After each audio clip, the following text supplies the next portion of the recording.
What's up, friends? So, I just did a video for my other channel, SDA Lighting, where we visited the Modern Forms showroom in Dallas, Texas. And really awesome visit.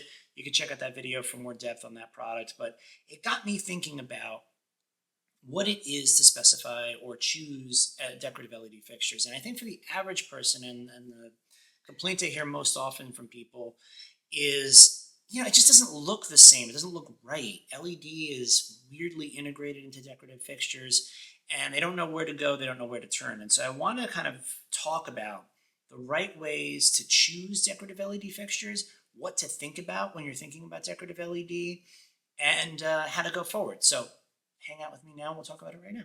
The first thing to understand about decorative LED fixtures is when you go to a big box store, I won't have to name them, but you know the ones I'm talking about, orange and blue.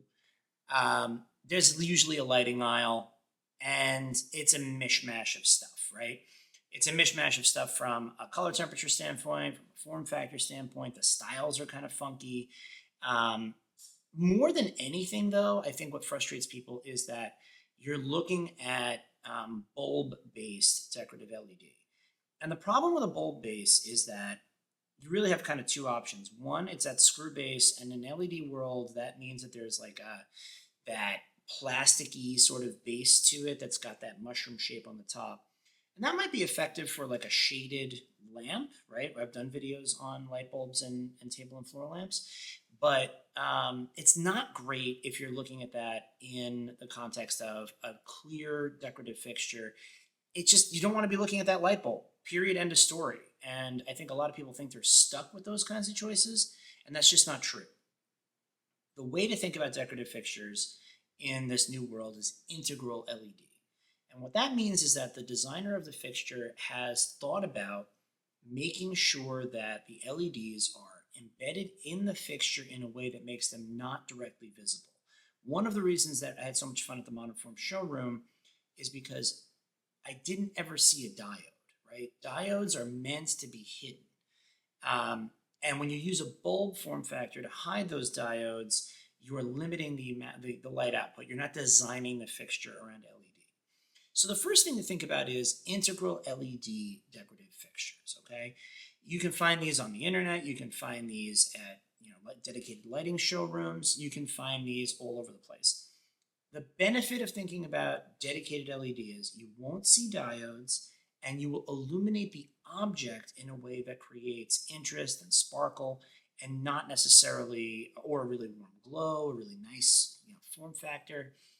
But you're not going to see that bulb form factor, and you're not going to see the heat sink. You're not going to see the things that you don't want to see in an LED fixture. So that's the first thing to think about. Integral LED versus a bulb form factor when it comes to decorative. The next thing I want you to think about is your color temperature. So you'll see that there's no rules about this. I'm very firm on this. I did a whole video on color temperature. It generated a lot of comments, a lot of buzz around preferences and what people like versus what they don't like. I think what happens too often, though, is you choose the wrong color temperature for the wrong thing. And one thing that's interesting is you can really make bold design choices with different CCTs. Generally speaking, in residential applications, I'm going to recommend 2700K or 3000 Kelvin for your decorative LED fixtures. Warmer than that can feel pretty orangey, and especially coming through a medium like a glass or an acrylic might feel very artificial. You do see some manufacturers that offer 2400, 2200, and there may be applications for those on given jobs. But by and large, for the average residential customer, I'm going to say 2700 or 3000 Kelvin is the way to go. The next thing to think about is dimmability. So dimmable LED fixtures are one of those things that I get asked about a lot. And here's the thing. Most of the time in decorative applications, you're going to want phase dimming. Phase dimming just means that it dims over two wires, what you're used to in the typical residential application. If you're a high-end homeowner and you're watching this video, consult your AV consultant, your electrician, your dimming consultant, whoever is putting in a dimming system in your home. They'll tell you what kind of dimming they want to see out of the fixtures. But for the average, for me, for you, for the average folks out there that are, in an average home, you're usually using 2-wire dimming. It's usually either forward phase or reverse phase.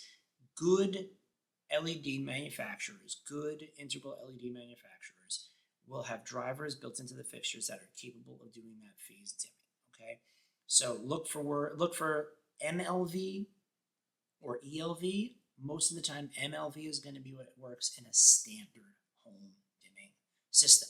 If you don't know, if you're confused, ask your electrician about what dimmers they're putting in, or work the other way, show them the fixture you're considering, and then let them pick out a dimmer that's going to work with that.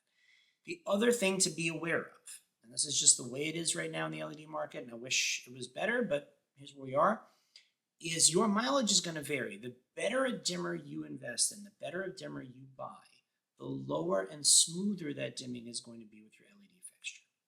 And I don't think that's too surprising to anyone. Even if you had an old incandescent chandelier, on a crappy dimmer, you would see those bulbs flicker, right? It's no different with LED. So make sure that you're talking to your electrician about what dimming they're going to put in. You're having the electrician look at the cut sheet or the website for the fixtures you're trying to choose so that you're not surprised by your dimming performance. Outside of that, it's time to have fun, right? I can't tell you what your style is. I can't tell you the things that you love or what you don't love. What I can tell you is there are integral LED decorative fixtures for pretty much every style. We've got things that are more traditional. You have things that are more modern. You have things that are more contemporary. What I would say is the LED is going to lend itself more to the modern, clean aesthetic because it's much easier here's the thing to understand. Light bulbs, incandescent light bulbs, naturally emanated light in all directions, right? A filament was burning, and that was emanating light in 360 degrees all the way around the light source. That is not the case with LED. LED is flat, and LED emits light upward, right? That's what LED does in 120 degrees. So if you think about that, it's much, much easier for LED design or fixture designers to use LED mounted to a wall projecting outward versus hanging and glowing in all directions. We can do it, but the way we do that, and a really smart way to do that, and you'll see this in some of the clips I'm showing now, is the LED will sit in a pocket like that, lighting downward through glass or acrylic, some medium, and that becomes the radiant source that lights outward. That's a way to think about this. That's why bulbs and LED are not necessarily the cleanest choice, but we talked about that at the outset. I hope that helps. I hope that's helpful in you selecting your next LED fixtures and LED decoratives for your next projects or your next home renovation. If you need more help, you know where to find me. I love comments. I love answering questions in the comments and in messaging. So if this video was helpful to you, hit that like and subscribe button, share it with your designy friends. I'm looking to grow this channel and share the good news about light. Thanks so much.